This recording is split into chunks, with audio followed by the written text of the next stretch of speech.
I don't no लोग कैसे settle कर लेते हैं, they are able to settle for less. मुझे नहीं पता ये एक्सेप्टेंस और ये करेज उनके अंदर कहाँ से आता है कि ज़िंदगी में जो कुछ भी चल रहा है उसको स्वीकार लेंगे। और अगर बात करें उनको बदलने की तो फिर वो ब्लेम करना स्टार्ट करेंगे कि नहीं यार माहौल नहीं अच्छा है, नहीं यार घर वाले सपोर्टिंग नहीं है, नहीं यार गर्लफ्रेंड नहीं समझती, बॉयफ्रेंड नहीं समझता, पेरेंट्स नहीं मेरे समझते हैं एंड ऑल ऑफ दैट।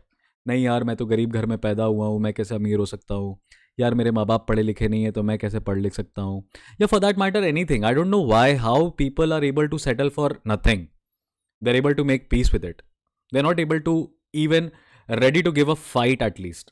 भाई एक लड़ाई तो बनती है ना यार, तुम हार जाओगे, तुम खत्म हो जाओगे वो देखा जाएगा, लेकिन तुम सेटल कैसे हो जा रहे हो, तुम एक्सेप्ट कैसे कर ले रहे हो इस चीज़ को। भाई ह्यूमन टेंडेंसी है, इसकी टोपी उसके सर, ये ह्यूमन टेंडेंसी है। बट मुझे नहीं लगता कि ह्यूमन टेंडेंसी जो है वो 1% क्राउड में होती होगी जो वाकई में कुछ उखाड़ना चाहते हैं। अब शाहरुख खान सचिन तेंदुलकर जैसे एग्जाम्पल नहीं दे सकता मैं, क्योंकि भाई वो तो गॉड लेवल पे जा चुके हैं और वो ऐसा सबूत है हमारे सामने जिनकी मतलब कह सकते हैं ना, जिनके बारे में बात करना भी लगेगा कि अपना औकात नहीं है उनके बारे में बात करने का। पर फिर भी अगर आप एक चीज़ देखिए कि आज वो वहाँ पे हैं जहाँ आप उनको देख रहे हैं, तो आज आप उनकी सक्सेस स्टोरी को पढ़ रहे हैं, उसके पहले के उनके स्ट्रगल्स, एवरीडे के स्ट्रगल्स नहीं है। सुनील छेत्री ने एक इंटरव्यू में कहा था कि even if the thing is boring you keep doing it, you just do keep doing it, you are not liking it, तुम्हारे फैमिली वाले में कोई खत्म हो गया है, तुम्हारे घर में माहौल खराब चल रहा है, तुम दुखी हो, just keep doing it, just keep doing that one thing you want to do. और मतलब ये पर्टिकुलरली वीडियो अगर स्टूडेंट्स कम्युनिटीज़ को देख रही है तो मतलब स्टूडेंट कम्युनिटी तो मैं कहता हूँ ज़िंदगी में सबसे आसान काम है दोस्त पढ़ना। तुम चूतिए हो कि तुम वो भी नहीं कर पा रहे, ठीक है, तुम कह रहे पेपर कठिन है, तुम कह रहे तुम्हारे पास दिमाग नहीं है, तुमको पढ़ाने वाले नहीं अच्छे हैं, तो तुम सेटलमेंट चाह रहे हो, तुम चाहते हो उस जगह तक किसी छोटे शॉर्टकट माध्यम से पहुंच जाओ। अरे नहीं पहुंच पाओगे यार। If good things were easy everybody would have it, बार बार कहता हूं मैं ये बात। लड़ना पड़ेगा ना, रोज सुबह उठ के वही बोरिंग किताब, वही बोरिंग काम साला रोज बैठ के करना पड़ेगा, तब जाके एक समय के बाद तुमको समझ में आएगा क्रैक क्या है, चीट कोड क्या है। अब अच्छा एक प्रॉब्लम ये भी है, अरे मेरे बगल वाला तो मुझसे पहले पहुंच गया, मेरे बगल वाले ने तो मेरे से 10 नंबर ज़्यादा ले आए, वो तो साला पढ़ता भी नहीं है, दिन भर रात को कल दारू पी के आया था और आज देख उसके नंबर मेरे से ज़्यादा आ गए।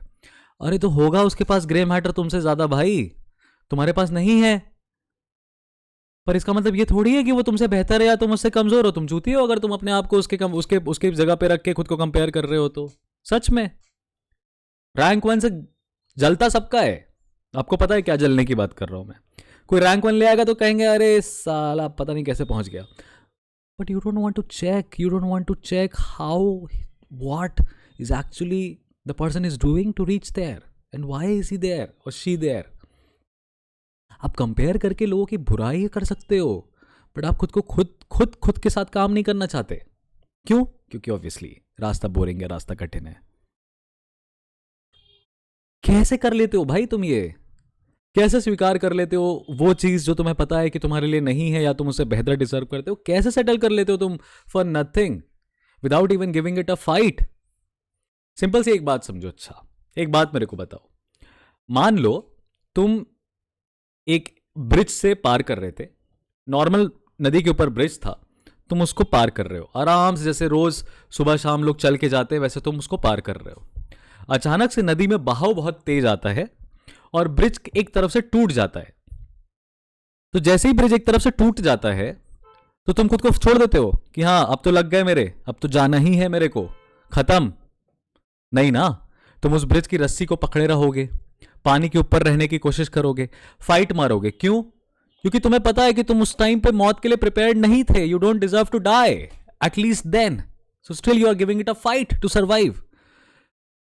Why the hell don't you find that kind of approach when you're giving any competitive examination, prepare for any examination, or you have decided any target in your life? तुम क्यों नहीं कर पाते वो चीज? Why can't you fight it? हाँ, उसका basic कारण पता है क्या है?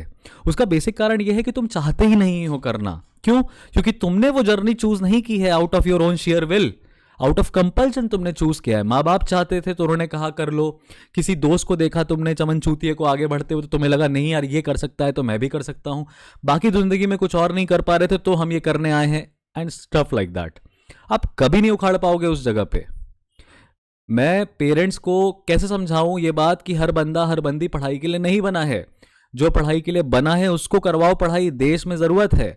आजकल लोग पढ़ाई करते हैं रोजगार के लिए, पर हम टॉपिक से भटक रहे हैं। मैं कह रहा हूं कि अगर तुम उस जर्नी में घुस ही गए हो, मान लो, लेट्स अज्यूम कि तुम्हारे पास कुछ नहीं है, बैकअप में कुछ भी नहीं है, फैमिली बिजनेस नहीं है, बाप का सपोर्ट नहीं है, माँ का प्यार नहीं है, कोई बड़ा भाई कोई बड़ी बहन नहीं है, तो ऐसी क्या एक चीज है जो तुमको फाइनली बचा सकती है? तुम्हारी एजुकेशन है ना। अच्छा, एक ऐसी क्या चीज है जो कम समय में ज्यादा प्रोग्रेस देती है? पढ़ाई। तुम साला गिटार बजाते हो, जिंदगी भर चूतिया की तरह हर चौगड्डे पे हर कैफे में गिटार बजाते रहोगे, जिंदगी में कभी अरिजीत सिंह नहीं बन पाओगे। याद रखना ये बात। बहुत अच्छा बल्ला चलाते हो, ठीक है, लाखों लोगों में एक को मौका मिलता होगा कि वो MS धोनी जैसा बन जाए, या विराट कोहली बन जाए, या युवराज सिंह बन जाए, या XYZ साला कोई भी क्रिकेटर हो वो बन जाए। समझ में आया? पढ़ाई एक ऐसा रास्ता है, कम समय में ज़्यादा आउटकम देता है। एक एग्ज़ाम निकालो साला, माथे में चिपकी लगाओ, टैग लगाओ गुड प्रोडक्ट का, और दुनिया को जाके चूतिया बनाओ, और चूतिया बनाओ अपने बॉस को, अपनी कंपनी को, और पैसे कमाओ। पढ़ाई शॉर्टकट है साला, इसको लॉन्ग कट क्यों बना रखा है तुम लोगों ने? अपने दिमाग में ये क्यों सोच रखा है कि पढ़ना बोझ है? पढ़ो लो जल्दी, कम समय में पढ़ लो, अच्छे कॉलेज में पढ़ लो, लाइफ सेट कर लो भाई। वरना जिंदगी में बहुत रगड़ा है। Every other way is the long cut. Business करना चाहते हो, करो। आज जूते का एक दुकान चला के दिखाओ। जूते का दुकान छोड़ो बेटा, सुबह गोलगप्पे की दुकान, ठेला चलाओ। एक दिन 2 दिन ठेला चलाओ।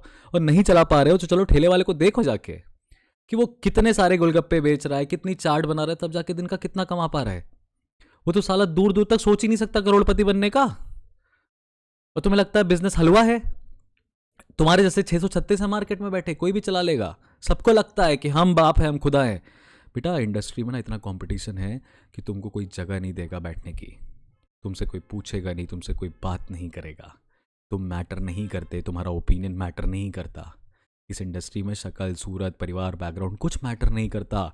मैटर करता है वो टैग, वो एक टैग जिसकी लड़ाई तुम लड़ते हो, लड़ रहे हो। और साला जब तक वो टैग नहीं मिल जाता तुमको, तुम्हें ये पता है कि तुम्हें वही चाहिए, how the hell are you not fighting for it? And why? What is stopping you from fighting it? It is tough. Yes, it is.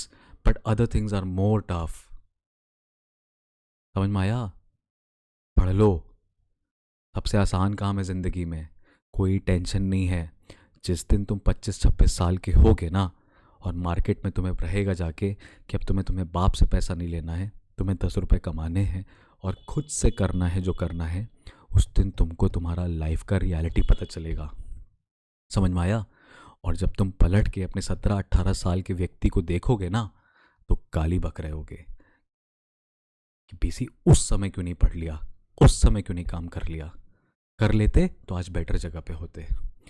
मुझे पता है कि 17-18 साल की उम्र में टेस्टोस्टेरोन और एस्ट्रोजन से में भरे हुए होते हैं लोग, डोपामीन के पीछे भाग रहे होते हैं। उम्र ही ऐसी है, उम्र ही ऐसी है। Can't blame it, I agree. लेकिन तुमको बता रहा हूँ ना मैं कि 5 साल 10 साल बाद तुमको रिग्रेट होने वाला है उन सभी चीज़ों पे जो तुम आज कर रहे हो। सुधार लो अपने तरीके, सुधार लो अपने रास्ते। पढ़ाई सबसे आसान काम है, एकमात्र तरीका है जो एक बार में सब कुछ पलट देगा। So stop settling for nothing, okay?